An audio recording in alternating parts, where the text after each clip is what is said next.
All right. Welcome, Agnes. It's so great to have you here and finally connect with you in person live. Well, not in person, virtual live. Thank you so much, Anna.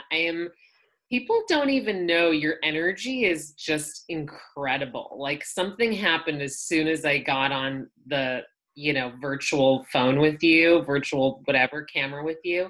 It's pretty special. So I feel really lucky to be here. Oh, thank you. That's so kind. I'm going to receive that. I Yeah. just came from yoga, so that might be helpful, but I have been told that I have a very grounding energy. I've always kind of been that way. So it doesn't mean I haven't dealt with anxiety. Like on the outside, it looks like I'm pretty, calm and collective. But sometimes on the inside, I can be a little, anxious. But I've worked a lot on that.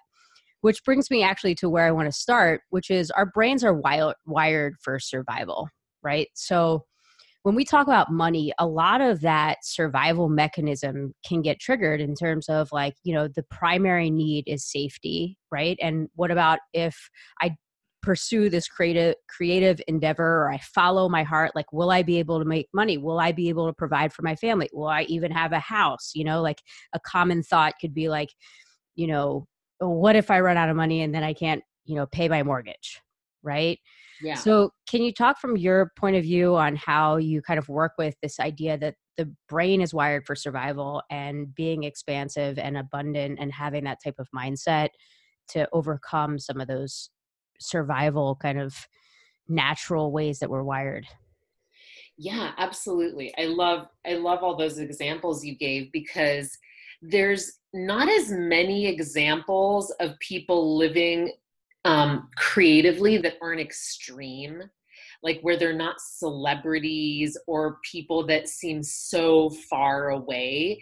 And I think part of it is normalizing it for our brain and finding those examples, finding the Annas and the Agneses and the people in your world that are like making a good living, enjoying what they do, successful in a degree that feels tangible to you. I think it's part of why people get turned off by all the like seven figure talk because they're like, that's too far away. My brain can't handle that. And it definitely can't. And I think those are the hardest leaps that people put themselves against is things that don't require any action. People are like, I want to make money like passively. And I ask them, like, are you making money actively? Like, are you actively making money? Because you're asking your brain to do something that it's not even currently doing actively in the way that you would like. So, like, not having too big of a jump. Not having too big of a jump. The biggest crashes come from people having a huge month and then they like total backslide for the next 5 or 6 months and they can't figure out what happened and why they couldn't get back there. It's kind of like what I call the Britney Spears effect, where stardom just happens so fast. For her it was like from 14 to 18, from Mickey Mouse Club to like super mega star, and that was 4 years, which seems like a long time for your brain to be able to like wrap its head around success, but it's not. She crashed and burned really hard. And that's what I think happens to most people is like they'll think it's an external thing, but it's really just your brain can't handle that. Yeah. Like Yeah. too much of a jump. So, I mean, we also get a lot of messaging around this, right? Like you Yeah. need to get a job and, if you're not going to make money as, you know, a creative artist or musician or, something in the creative realm. But what about also people who are in a job that they've been in a job for a little bit and they want to transition into either doing their own thing or a new field that feel like, oh no, I don't want to start over and I can't, kind of take this hit financially. How do you overcome some of those blocks? So I've had a lot of people go from like corporate to like healing arts or like online business or like even creative pursuits, writing, producing, film stuff. And it really, I find the best way for success is for it to be gradual. So you want to start breaking down the beliefs like, why do I believe I can't make money at this? start there and just start journaling as much as you can, because so much of what you're holding is subconscious. Because I'm afraid I won't make the money, because I'm afraid I won't make the mortgage. It's all these things that your parent, what are your parents going to think? What is your partner going to think? What if you can't support your kids? That's a big one for people, is like, they're going to let other people down in this process. And there's going to be a belief that if you leave, you won't be able to do it, or if you leave, everything will be better. And probably neither are true.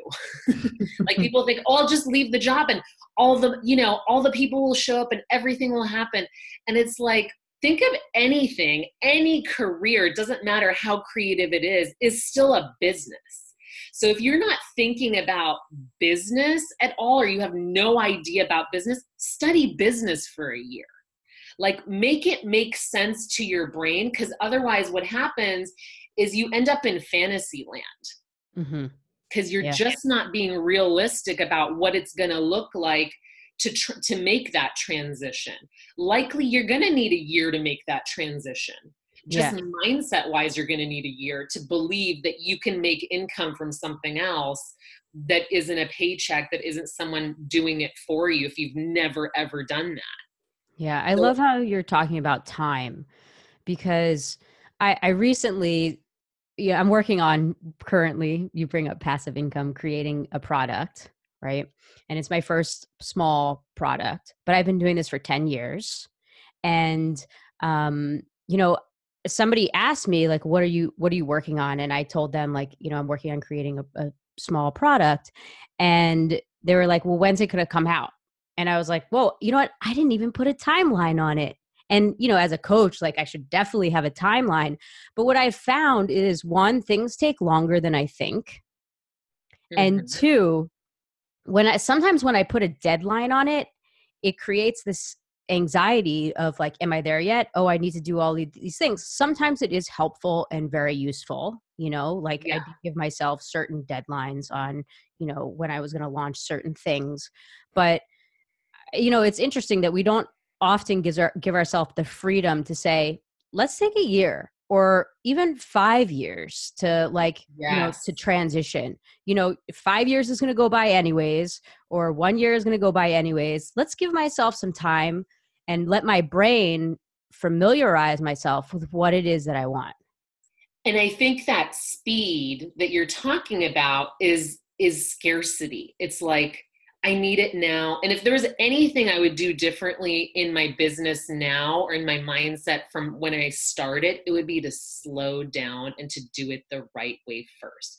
Because now I'm having to redo things. Mm-hmm. And it takes longer. And yes, I have more experience about what I want, but scarcity kind of drives that urgent feeling, like the lottery mentality. I got to get it out now. I got to sell it now.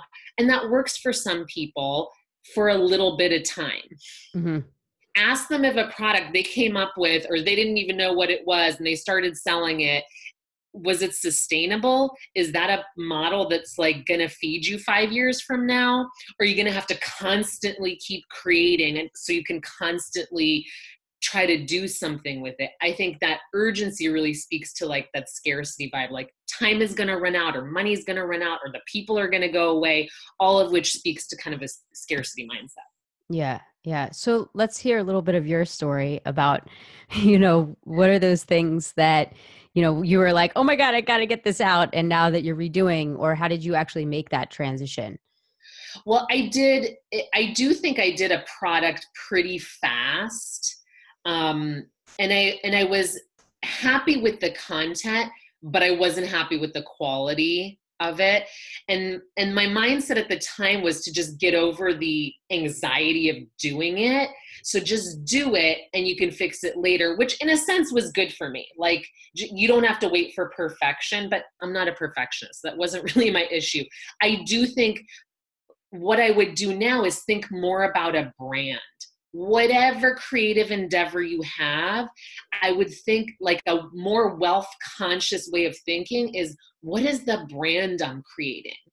Versus like this one little product to get me in the door. Like, that's a long-term vision where you're not just looking for the like as quick escape hatch out of your current life, but it's like, what am I actually building? Because I think that's a lot more relaxing, makes you feel like just more worthiness about what you're putting out there. So that would be my letter to myself 5 years ago or 10 years ago, would be like, think about the brand. And I think that's probably the mindset leap that was difficult for me at that time, was to even think of myself as something that was that big a deal. Mm-hmm. Yeah. Yeah, that makes sense. I can say that I've started a lot of things like that too. Like, let me just get this out there, and then I kind of backtrack and then redo it and, refine it. And Right. the process, it works to some extent. I think I'm working on actually being a little bit more methodical in my process too. Maybe it's the tennis players in us that are like, Yeah. just go. Go. Yeah. I want to get to the tennis stuff. But first, I want to ask you about subconscious programming, right? And to be totally honest with you, Agnes, I've had a little bit of trouble really understanding how my subconscious works because it's subconscious. Yeah. Yeah, So, it's really tricky. I find it really fascinating. It's like a thing I love to explore. And um, it really didn't come across my radar so much until I was a psychotherapist in private practice, and I couldn't make a lot of money. I couldn't really break like 40 to 50K a year, was kind of like just where I sat. And I was helping people, and my clients were happy, and new people were coming in, but I couldn't make more money, and I really couldn't figure out why. Part of it was just like I had blocks around charging more. I had blocks around figuring out why, like why what I love to do couldn't also make me the kind of money that I loved for like the what? lifestyle that I loved. So for me, I had to figure out like what would, like, nothing logical made sense. I had advertising, I had, sources where people could come to me. So I was doing all the things right, which was why I was like, what is going on here? Like, none of this makes logical sense. And then I started investigating money, mindset, subconscious programming, which is where kind of all your stuff around money can sit. Deep, deep core beliefs. Like, for me, it was an immigrant thing. It was that I grew up in poverty consciousness. My parents were children of the war. They were born in 1942, and everything was about scarcity. It was just not enough. On the outside, we lived an okay life. Like, it was, lower middle class. Like, we were able to do things and have some things. It wasn't like abject poverty by any stretch. But the sense in our house was that, like, this is all you're ever going to have. And what were your parents, what were they doing for work? So my dad's an engineer. My mom tried to have her own business. She was originally a botanist, but didn't end up in a career in that, ended up working in a factory. She made all the recipes for this company that ended up being like and still is a multi-million-dollar muffin company, bakery Wow. company. And then she tried to do it on her own and failed. Mm. So there was all of those things were sitting in my subconscious, that my father kind of like never reaching his potential. And I think a lot of people struggle with this, like, or have heard the story of, you have so much potential, or you could have been, or why have it, like this idea of like missing potential. And that is stuff that sits in our subconscious that we don't even know is going on in there until we slow down enough to see why we're making the choices we're making, why we're having the thoughts we're really having around money, success, and beliefs. So to me, it's a lot of investigating that takes time, and Hmm. it's kind of homework that people don't want to do. Hmm. How come? Because it's there's nothing really glamorous about that. Like, the very first step of anything I do with any client is like, monitor your thoughts Hmm. for a month. Hmm. It's kind of like people who don't want to do like the food diary. They're like, oh, I don't want to do that. Well, your subconscious doesn't want you to do it, because then you would change. And it was, as we started talking about, the subconscious doesn't really want that. It's focused on survival. Mm-hmm. So anything beyond that is a change and a leap, and it's got to work harder for you. And then it has to take its focus off survival. Yeah. Yeah. So the first step is to monitor your thoughts. Yeah. And how does somebody do that? Do they start writing them down? Do you have journaling exercises? Yeah. So just building Journaling awareness. exercises, just write it down, stream of consciousness, few times a day, because most people don't really, they know what they're thinking, but there's no separation. So they're not able to observe what they're thinking, particularly about success, money, change, whatever it is that they're trying to manifest that they can. Yeah. Yeah. So what's the difference? And I'm asking also for myself because I'm still trying to understand more of the subconscious, to be totally honest here. Because I'm big on consciousness, and I Yeah. know that subconscious plays a big role as well. So are like a belief is a thought that's thought so much that now we believe it to be true, Yeah. right? So a thought, what's the difference between like a thought, like you're aware, you're conscious of a thought, and how do you pull out those thoughts that you're not so subconscious? Because I just did this workshop and I led this workshop, and it was partially about becoming more aware and mindful of your thoughts, right? Mhm. And I had a participant follow up with me and say that all of a sudden she became aware that she wasn't speaking up. She didn't want to ruffle the feathers. And it was like, Mhm. but before the workshop, she had no awareness of it. Maybe it was Mhm. there, right? But not so there, right? That she was like, oh, this is what's blocking me, right? Mhm. So, So how did it pop up? like, how do you become aware of the things that you don't know, right? Because you don't know what you don't know. Those blind spots are really blind. Is it working with somebody? I think it's a great question. I think it can happen in a variety of ways. One is that there's like actual strategies. So you can do things like non-dominant hand writing. You can do things like listening to binaural beats. You can do things that actually just try to relax anything that relaxes your conscious allows the subconscious to be revealed a little bit more. So, meditation. Meditation, anything that kind of triggers you is going to reveal the subconscious. Okay. Anytime you're triggered, you're going into like amygdala situation where it's kind of back of your mind. You can communicate with your subconscious. You can literally, I mean, I tell my clients to write, "Dear subconscious, why am I resisting XYZ?" Mm-hmm. And then just sit on, like, allow it to mellow in your, brain and see what happens.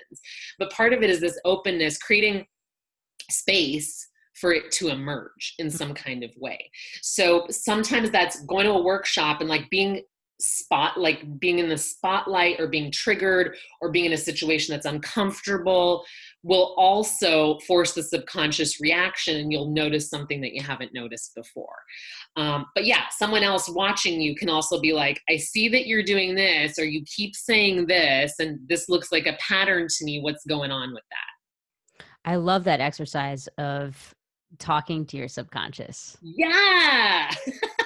I like Like that. anytime you can animate something, um, is really like taking it out of your head and then making it real. So it can also, I mean, it sounds a little woo or whatever, but the brain is a really complicated organ. Like it's not just gonna, subconscious is not just gonna give it to you when it's fighting. Basically, it's fighting for you to like breathe and blink and sleep and eat and all this other stuff. It's not really interested in you doing transformational work. And living your best life, right? Reaching that potential. Exactly. Yeah. So let's talk a little bit about your personal transformation. So you went from, okay, I'm kind of stuck at this plateau. You know, I like what I'm doing, but, I know that there's more for me, right? I think a lot of people can relate to that. I know that there's something more for me. What did you actually do to transition into making, let's say, six figures? Yeah. So I would say that that really happened over a 5-year period, where I was specifically focused on online, like showing up online and finding a way to make money online and figuring out this like how am I getting from 40K to something else that's just, and it was gradual. Like it went up probably by like, then there was 1 year that it really, I feel like doubled almost. So what happened, the only investment I really made, the big investment I made was a mindset coach, because I knew that it was a mindset issue for me. And I also read tons of books. Mm-hmm. I kind of bombarded myself for years with attacking this issue from every possible angle that I could find. And the more you bombard yourself with something, the more you wear down your resistance around it. Mm-hmm. So there was really kind of like an identity shift where I needed the experience of someone seeing me in a different way Mm-hmm. than I was seeing myself. And the more that was reflected from my audience, from my coaches, from people around me, the more I could show up as that. Mm-hmm. But it was really an identity thing. It starts with like thoughts and like learning and like, and I tell people, I'm like, immerse yourself in the thing that you want, because it'll bring up every possible insecurity that you have. That's true. That's a good point right there. Right? Like actually, when we reach for our highest goals, we come across some of our biggest internal obstacles. So it's not like, oh, bliss, now I'm going for that thing I love. No. It's more like, every step of the way. Oh, the more you want something and the more you're focused on it, the more you get bitch slapped around about how much you can't have it, how much this is not you. And that can be a rude awakening for people who start this kind of like personal development. They're like, why do I feel like it's worse now, than what I had before in my ignorance? Yeah. Yeah. It feels. Because now you're aware of what you don't have. Yeah. It gets worse before it gets better. It right? does. It does. So there was a lot of that. I also put myself in the position, I was a good writer always. So I did copy for a very, very successful coach.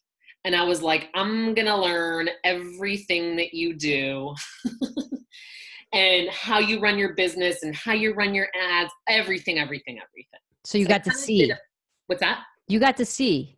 I got to see. Behavior modeled that you wanted. And if it was what I wanted and how I wanted to run it, like, and that's one of the bigger pieces too, is like, don't ever lose sight of the fact that everything's a business, because it is. I don't care what it is that you're doing. It still has to have some kind of structure, and you have to know how you're going to proceed in it. And if you don't think of yourself as a business person and someone else has to take care of all of that for you, that's a huge investment. And it's also a little bit like not believing that you can, because you can. Yeah. Yeah. I mean, you bring up such an important part about the identity piece, right? Like identity is actually the biggest thing that's driving our behavior. Would you agree with that? Yes, and absolutely. That it can change. So often we identify with this, with the limited self, right? As like, I'm stuck, I'm not good enough, all these limiting thoughts. And that becomes a piece of our identity. I mean, in fact, I've had the inner dialogue of like, I'm a bad writer, and being online, like writing is a really big part. And that's been something I've been working on for years. Yeah. And still am working on. Yeah, it is. It really is. Like, it can be anything from like, well, what's the identity of a person who has tons of followers? What's the difference between me and them? And like, what am I freaked out about in terms of like having people follow me? Like, is it an engulfment thing that I feel like that's too much love, too much attention? I don't want that. Or is it, I'm going to come out as a fraud and people are going to like find me out, or I have something like, in my closet that I'm scared about.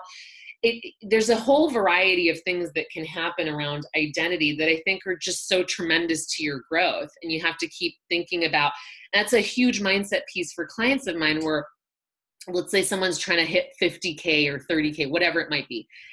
And I'm like, well, what's different about that person? And they have no idea.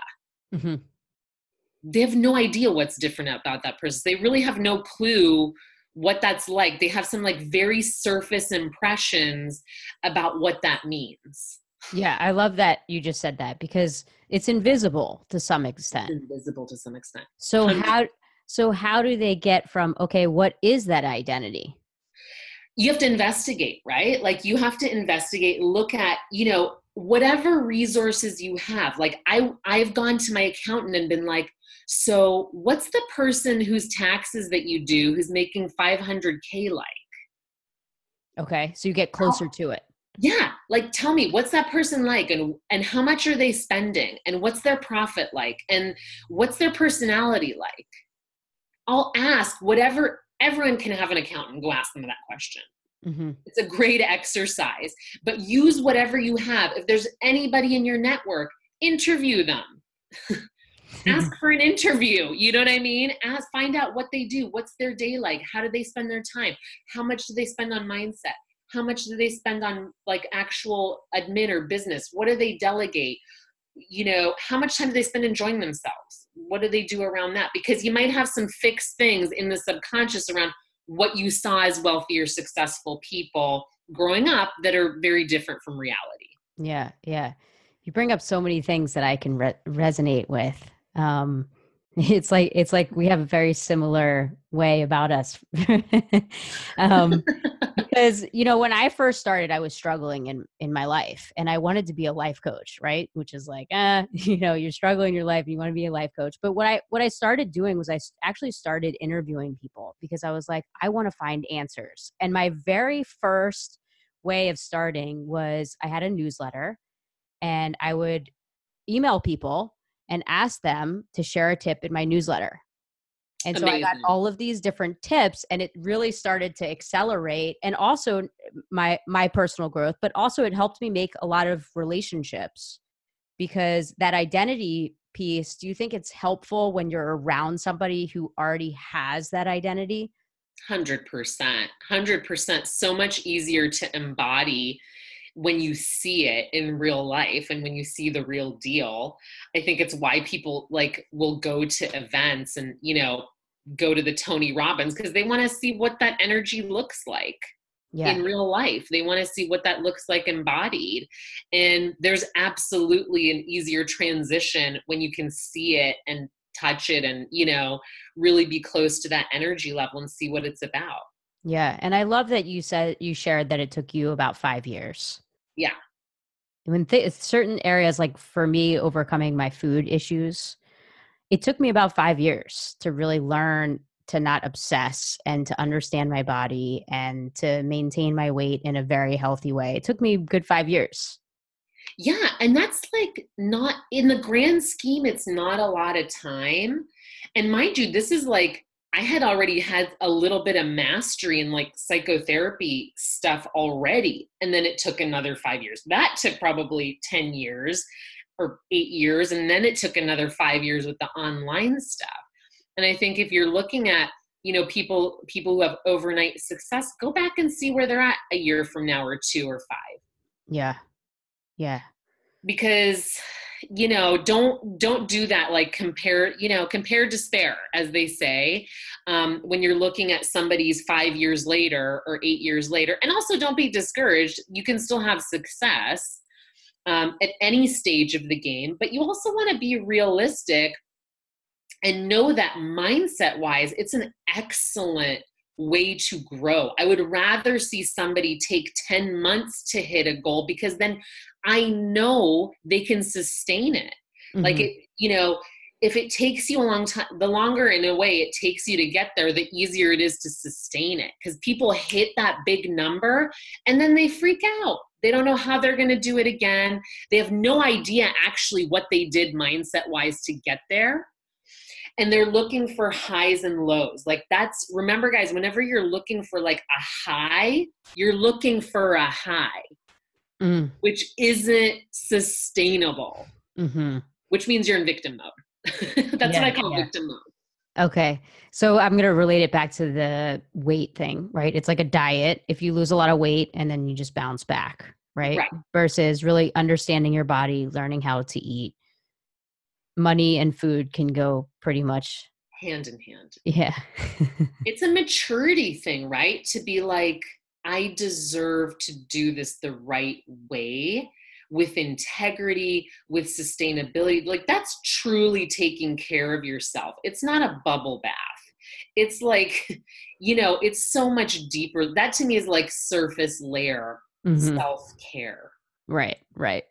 Yeah. So let's get into like the nitty gritty victim stuff, right? Because Yeah. I think for women especially, like that's just so common. And also just like waiting for the man to make the money or, just there's so many ways we can disempower ourselves through that. So can you talk a little bit about a victim mindset versus, what's the opposite of a victim mindset? Yeah. Abundance? So, well, interestingly enough, in terms of archetypes, the opposite of the victim people think is, and it's not that it's not in there, it's just not the opposite of a victim, but really archetypally victim, the opposite is the mother, Ooh, interesting. which is really interesting because it's not about warrior, not about fighting. It's actually about nurturing yourself. It's actually about being a really good parent to yourself. Like, oftentimes you see women mothering their partners because they're not mothering themselves. Mm, And then yeah. they mother smother, and they're the ones that actually need the mothering Mm, because they're in victim mode. So victim mode, basically, how do I describe that? It's like everything external is responsible for how I feel. The external is responsible. That's how So, you know you're so in. like for example, Agnes, like I grew up in, a situation where we didn't have that much money and therefore I'm stuck. Mhm. That's how I grew up. Right. So exactly. So that's an example of like things outside of me control how I feel, Hmm. which is true for you as a kid. Yeah. But not as an adult. As an adult, you have choices over that, at least over how you think about it, if not instantly how it shows up. You certainly can change how you think about it, which is not as easy as it sounds. I think the hardest leap is out of that victim mode. Once people are catapulted out of that, the kind of like next thing to face is the martyr, and then they're kind of on their way. But it's kind of like victim mode to martyr is kind of like 0 to 5 or 10K a month, and then you're on your way. But it's Hmm. the hardest chunk. Say And more about that. I think it's the hardest chunk because you the patterns that you're in are so second nature. For example, negative people, that's a huge piece. Like, someone will be the positive person, they'll have a negative person in their life, and they'll be like, if this person just wasn't in my life, everything would be great. I would make the money, I would be moving forward, I'd be happy. And it's all on them, and they are just a projection. Like, the number one thing about the victim is like, you're just projecting. You got to own it. You got to own that, like, nobody and nothing, no matter how real it seems, unless you're literally being held captive in your home. Right. And it doesn't mean that it's not true that this other person is Right. negative, but it's Right. not the reason Right. for your unhappiness or lack of Exactly. success or got it. And that is the hardest shift to make. And I think the place where we spend the longest amount of time struggling, whether it's the person or it's the food or it's the money, we make that projection, and then we're just like focused on projecting versus owning it. Like, this is me, this is me choosing this. And if I agree that everything I think is what manifests, if all my beliefs is what manifests, if I agree to that, then I have to agree to it in all ways. Okay, I'm going to use a personal example Yeah. here. So, 'cause this is something personally I'm working on. So like the mom identity has come Mm-hmm. into my life. And Yeah. so I all of a sudden started being like, I can't do that because I'm a mom or because I have all these other, time responsibilities to be there for my kid and, Yeah. emotional responsibilities to be there for my kid. And so that can feel really real Oh and it yeah. can become part of like, you know, this identity of I can't do that because I'm a mom. And it's Yes. true. Yes. Partially. Yes. Right? Right. Right. And there's like, there's certain situations I think like becoming a new mom that just defy everything. Like you're just not functional. I mean, unless you have like, you have a 4-piece like support system living in your home. Like it's just, it's part of, the growth of stepping into that. But in terms of like managing that and what goes on, it's like, I'll give you an example to better describe this. So my kid, whenever I was up leveling my business, my kids would start having sleeping issues. I'm laughing because I understand. Okay. And this can be your kid. It can be you start up leveling and all of a sudden your partner becomes extremely demanding, or your aging parents need everything from you, whatever it might be. But this belief comes up, and to me, that's a little bit more martyr, because martyr is about sacrifice. Yeah. Can you just describe martyr real quick for people listening? Yeah. Martyr is I have to sacrifice. That is the martyr's like claim to fame, is I have to sacrifice in order to be worthy. Mm-hmm. So Okay. whenever victim comes up, you think something external has power. Whenever martyr comes up, think I must sacrifice. That's the code of the martyr. Okay. So the wheel that starts spinning subconsciously, like for a mom, for example, is how was your mom? How did she show up or not show up?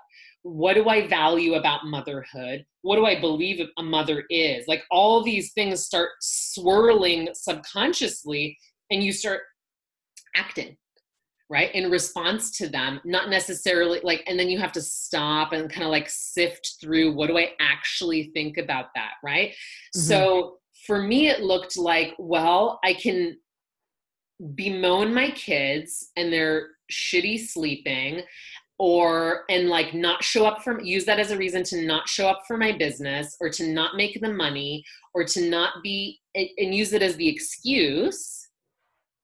Or I can hire someone, or I can just accept that this is the stage of my life and not blame them, and just be like, I want to do this for them. Mm-hmm. Right? Or I can hire a sleep doula, or I can have someone else make breakfast, or I can shift things to feel better for me, versus I can't do this because I'm a mom. Yeah. Yeah. So it's a lot of slowing down, because it just like comes up. Right. You're like, oh, hey. Right. You're like, I'm going to go do this thing, or I'm going to have this child, or I'm going to go work on this business. And then it just, boom, you just get hit with all of these blocks. Right. That you didn't even know were there. That you didn't even know were there. So explore the thing. Like if it's about being a business person, if it's about being a good mom, or about being a good partner, explore what that actually means to you. Because for me, that's going to look like, my mother is the martyr, like for sure, 100%. Like that is going to be a default pattern for me. Mm-hmm. So I have to be super conscious about defaulting into things, and versus choosing consciously. And that's where you need the space and time to kind of look at what's happening. If that makes sense. How much do you work on like your relationship to your parents in terms of the subconscious? Do you know what I mean by that? Like, do you, like, as a mindset coach, right? Do you look at like, oh, what do you think mom thought? And you absorb that. Yeah. Yes. Tons. I work on it tons, because it's either going to be whoever you grew up with, grew up around, traumatic events. It's going to be like environmental, like who were the wealthy, successful people in your life, who like, or around, or there were none. Mm-hmm. Like all of those things are absolute factors. But parents' money story is a huge piece. And people think like you do one book or you do one extra. This is going to keep coming up in a variety of ways, because it's like your parents' story means you're still identified with them. And most people want to be connected. They don't want to cut those ties, even if they're negative. Mm-hmm. It feels like a really deep grief to let that go. and to be different than your parents, or to be the same as your parents. It could be the reverse, where your parents were wealthy and you have this like vow of poverty because they were shitty people and you never want to be like them. Mm-hmm. But there's the layers of that are very, very deep. So modeling versus like resisting behavior. Exactly. Yeah. Yeah. Exactly. So what's a question that you ask your client to kind of pull that out a little bit? I mean, just like what did mom or dad think about not just money, but making money, earning money, spending money, investing money, like not just money, but specifically the biggest block people have is around making money. So what did they think about earning? What did they think about working? That you could spend a year. You should be able to spend a year writing about that. If you're really honest with yourself, and your subconscious will be like, oh, this is it. We'll write a page. Oh, I got to it. No, you didn't. Yeah. You have files and files and files of this stuff that is sitting in your cells almost, you know? I mean, money is such a big part of our lives. I mean, you can't go a day without confronting it. It's very similar to food, right? And so it makes sense why it would be so many layers to this. Yes, 100%. And I think that's the biggest thing that people underestimate about mindset is they're like, gratitude, affirmations, journaling, meditating, I'm good. And I'm like, no, you're not good. Yeah. Unless you're like, there's always something going on in resistance unless you have everything you want. If you don't have everything you want, on some level, you're in resistance to it. Well, I mean, let's look at Oprah. She's like, billionaire, and she's still working on herself. Totally. Totally, right? So there's always something. So don't give me this crap that you like do your mindset work. I'm like, you have a nice morning routine. I don't call that mindset work. Yeah. It's getting into the nitty gritty stuff like that you don't want to look at. Exactly. But when you look at it, you feel free. I mean, that's been my experience is like, you're like, oh my God. And sometimes you're like, I can't even believe that just came out of my mouth when somebody asks you a question. And then you're like, but now I feel so like, I can breathe a little bit more.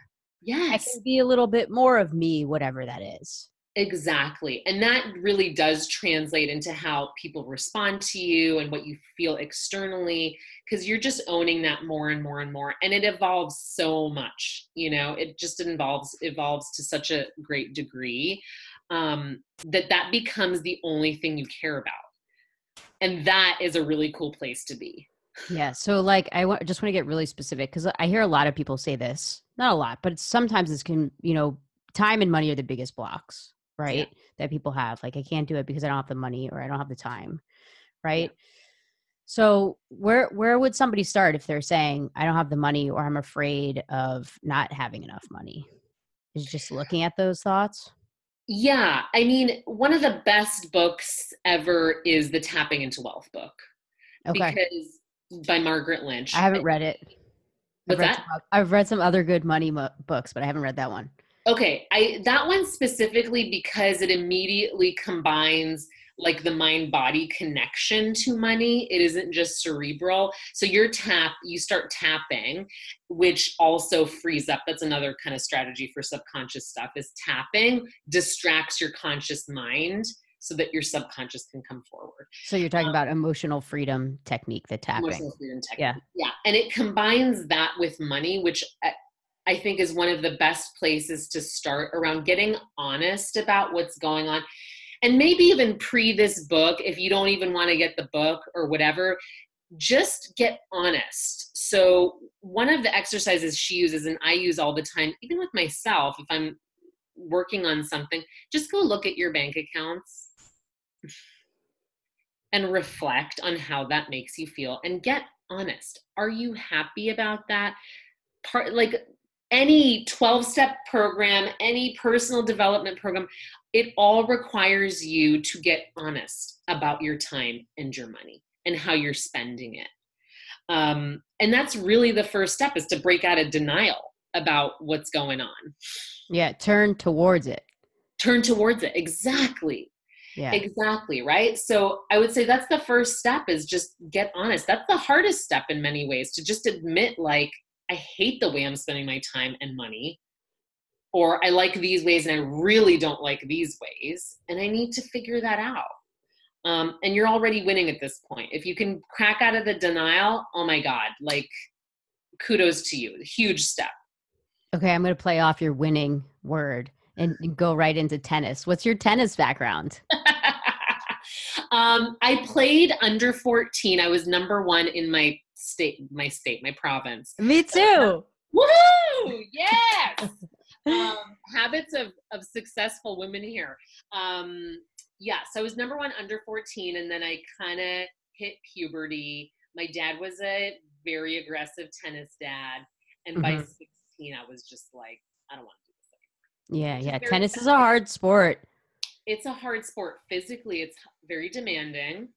And, my dad piece was really the thing that turned me away from it, which is a shame, because a lot of the people I studied tennis with went on to get scholarships and play professionally and stuff like that. So it's always been my kind of thing that got away. In a sense, I think I found that success elsewhere, and it just wasn't the path for me. Or wasn't the intended path for me. But it's like a huge passion in my life. I play now. I play with my kids. I play in my local club. Maybe one day I'll try and get on the senior tour when that time comes. But it's a huge passion of mine. And I know you and I exchange comments all the time when the opens are on, because it's such an exciting thing for us. So tell me about you. Tell me about your tennis. Yeah, I mean, tennis has played such a big role in my life, and it's given me things that I'm forever grateful for in terms of discipline. And but the biggest thing was when I was 17, people would say to me, "Oh, you have so much potential," but it was my mindset.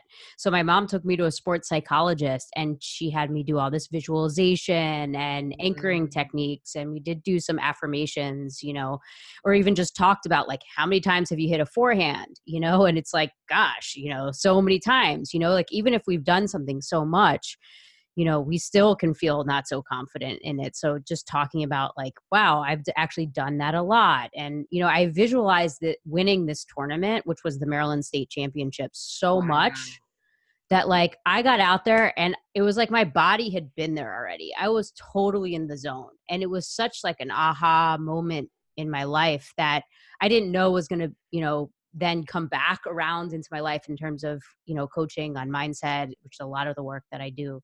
So that moment really was a huge transformation in my journey. I did end up quitting. I've never shared that publicly. When I was in college, I quit the college team because my heart just really wasn't in it. And it felt like it was something that I was good at, but not something that I really loved. And I struggled a lot with the mental game. And really my heart is totally in this. Like, this is like, I will do anything to overcome any obstacle, whereas tennis, it was a little harder for me. Yeah. It's such a hard sport on so many levels. It's such a tough sport. You have to be and in anything that you pick, you have to be so dedicated that some of it has to be your design, that you are just designed for that particular thing. It doesn't mean you can't be a champion in other things, but part of it is just honoring your design. And I was not ever going to be that level of discipline. I was not. Me too. It was just not ever going to happen. I wanted to be like somewhat quote unquote normal. Right. Exactly. Did you see Being Serena, the documentary? No, I haven't seen it. Is it amazing? I mean, I loved it for so many reasons. But I loved her so much. Me too. She did say that she doesn't want her daughter to play tennis because it's so hard. But just her focus, her commitment. I mean, talk about identity. And I think, I'm sharing here that I think part of why she got so angry in the finals was she felt like when the referee called her out for coaching, and she perceived it as cheating, which then led to an attack on her identity, which was really what got her, because I think she's struggling between this mom identity and tennis identity. And you kind of see that you should watch it, in the documentary. That was my interpretation of like Oh, yeah. her really trying to hang on to this identity of like, she's lived this, Yeah. and she doesn't want to let it go. And her big question is, can I be the best in the world and be the best mom? Wow. That's like a mindset,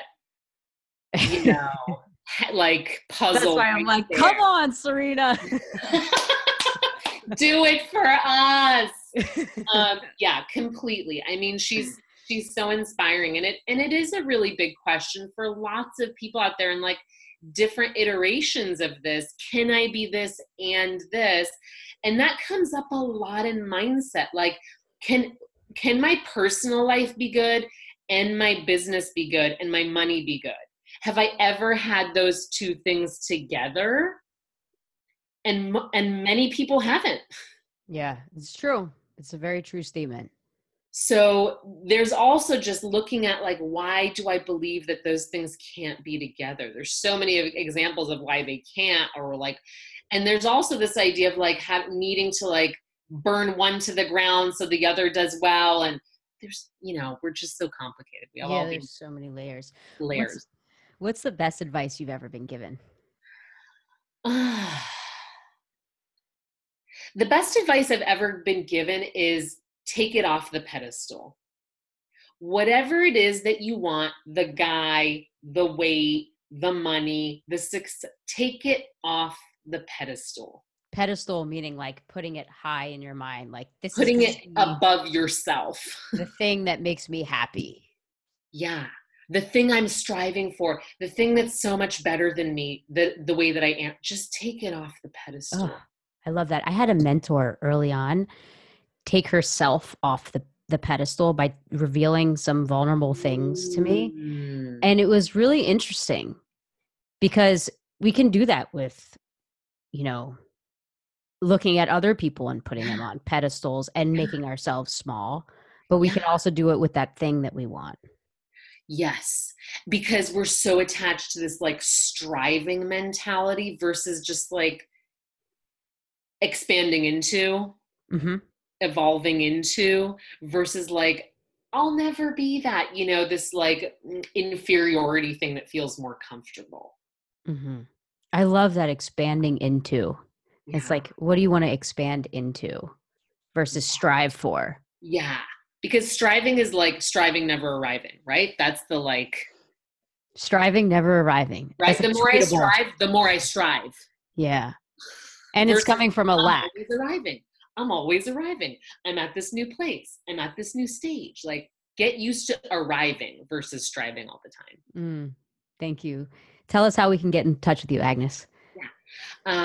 AgnesKowalski.com. YouTube channel, Agnes Kowalski, my handle on Instagram, Agnes Kowalski, and hop in and get my Subconscious Smackdown. It's like the funnest free offer I have that'll immediately get you understanding what goes on in the subconscious. And people can get that by going to your website? Yes. Yeah. Okay. Go get that smackdown.